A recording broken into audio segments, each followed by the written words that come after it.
Hi friends, அனைவருக்கும் வணக்கம். ஒரு கஸ்டமர் பார்த்தீங்கன்னா, கோயம்புத்தூர் காரமடையிலேருந்து கால் பண்ணாரு. அவர் ஃபார்முக்கு பார்த்தீங்கன்னா, smart irrigation system automatic gate valve வச்சு, அவருக்கு மொபைலில் ஆன் ஆஃப் பண்ணி, தண்ணி பாய்க்கிற மாரி பண்ணி கொடுங்கன்னு கேட்டிருந்தாரு. அதுக்கு ஃபஸ்ட்டே பார்த்தீங்கன்னா, சைட்டுக்கு போய் விசிட் பண்ணிவிட்டு, மெஷர்மெண்ட்லாம் எடுத்து, மெட்டீரியல் எல்லாம் பார்த்தீங்கன்னா, கொட்டேஷன் கொடுத்துட்டு வந்தாச்சு. அடுத்த நாள் போயிட்டு ஒர்க் ஸ்டார்ட் பண்ணியாச்சு. பாருங்க. இல்லை அதான் சொல்கிறேன், அதை முதல்ல ஏற்றிட்டு தான் இதை ஏற்றணும். ரெண்டே சேர் ஏற்றணும். சேராக தான் சொல்கிறேன், இதுவே கிராஸ் தான். இது மாஸ்டர் கண்ட்ரோலர் பார்த்தீங்கன்னா, ஆல்ரவுட் brand. Motor plus 7 valve control பண்ணக்கூடியது. இது valve controller, 7 valve controller. Master கண்ட்ரோலுக்கும் valve கண்ட்ரோலுக்கும் control வரையும் பண்ணிட்டு இருக்கோம்.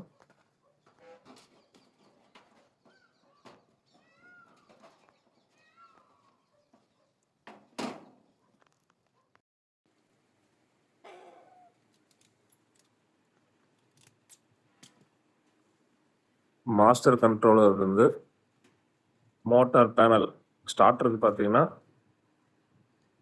Wiring on push button, of push button, relay wiring பண்ணிட்டு இருக்கோம்.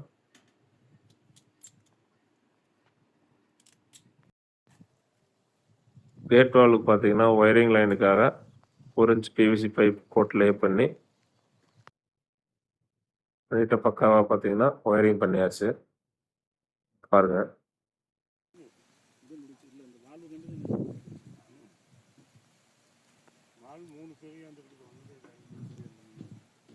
4 வால்வுக்கு பார்த்தீங்கன்னா ஏர் ரிலீஸ் வால்வு ஃபிக்ஸ் பண்ணியிருக்கு.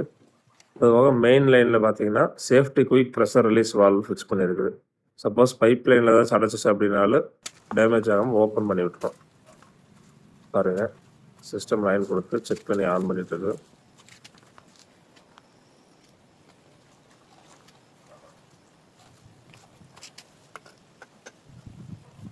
இப்போ பார்த்தீங்கன்னா ஸ்டார்ட் பண்ண போகிறோம். ப்ளே ஸ்டோரில் பார்த்தீங்கன்னா ஆல் ரூட் இரிகேஷன் அப்படிங்கிற ஆப் டவுன்லோட் பண்ணி கஸ்டமர் மொபைல் நம்பர் போட்டு ரெஜிஸ்டர் பண்ணிவிட்டு உள்ளே போயிட்டு இரிகேஷன் சிஸ்டம்ஸ் உள்ளே போனீங்கன்னா அந்த 4 வால்வு வந்து உள்ளே வந்துடும். எந்த வால்வோ அந்த வால்வை செலக்ட் பண்ணிவிட்டு ஸ்டார்ட் இரிகேஷன் கொடுத்தோம் அப்படின்னா ஃபஸ்ட்டு வால்வு ஆன் ஆகும். ஆன் ஆகிட்டு கொஞ்சம் டிலே டைம் எடுத்து ஸ்டார்டரில் வைக்கிற மோட்டர் ஆன் ஆகும். ஆன் ஆகிட்டு அந்த வால்வுக்கு மட்டும் தண்ணி வரும். அடுத்து அந்த வால்வ் ஆஃப் பண்ணிவிட்டு செகண்ட் வால்வ் ஆன் பண்ணிங்கன்னா அந்த வால்வ் ஃபஸ்ட்டு ஆன் ஆகிடும். ஆன் ஆகிட்டு கொஞ்சம் டிலே ஆகி ஸ்டார்டர் ஆன் ஆகும்.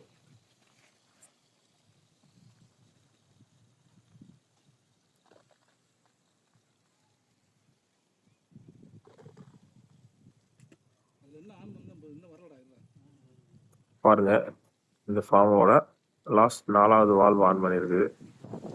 வால்வ் ஆன் ஆகிட்டு கொஞ்சம் டிலே ஆகி ஸ்டார்டர் ஆன் ஆகிட்டு தண்ணி வருது.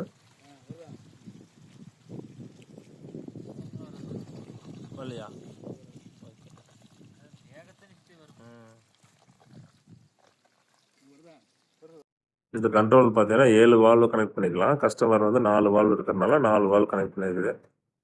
இப்போ ஆப் ஓப்பன் பண்ணி ஆப்பில் பார்த்தீங்கன்னா சில ஆப்ஷன்ஸ் ஆப் யூஸ் பண்ணுறது எப்படின்னு பாருங்கள். 4 வால்வ்ஸ் தனித்தனியாக ஆன் பண்ணிக்கலாம், இல்லை ஒரே டைமாக வேணாலும் டைம் வைஸ் ஆன் பண்ணிக்கலாம் ஷெட்யூல் படி. இப்போ ஸ்டேட்டஸ் போனீங்கன்னா இரிகேஷன் எப்போ வந்து வால்வ் ஆன் ஆகிருக்குது, மோட்டார் எப்போ ஆன் ஆகிருக்கு, ஆஃப் ஆகிருக்கு அப்படின்னு ஸ்டேட்டஸ் பார்த்துக்கலாம். தனியாக வால்வு ஆன் ஆகிருக்க டைமிங் பார்த்துக்கலாம். பவர் போனது, பவர் எப்போ திரும்ப வருது, அந்த ஆப்ஷன்ஸ் பார்த்தீங்கன்னா அந்த பவர் செட்டிங்ஸில் போனோம்னா பார்த்துக்கலாம். மோட்டார் தனியாக எப்போ ஆன் ஆகுது, மோட்டார் எப்போ ஆஃப் ஆகிருக்குது, எவ்வளோ நேரம் ஓடி இருக்குது அப்படியே டீட்டெயில்ஸ் எல்லாமே அதிலே வந்துடும். பாருங்கள். தேங்க்யூ. உங்கள் ஃபார்முக்கு இது மாதிரி ஏதாச்சும் ஆட்டோமேட் பண்ணலை அப்படின்னா கான்டாக்ட் பண்ணுங்கள். தேங்க்யூ.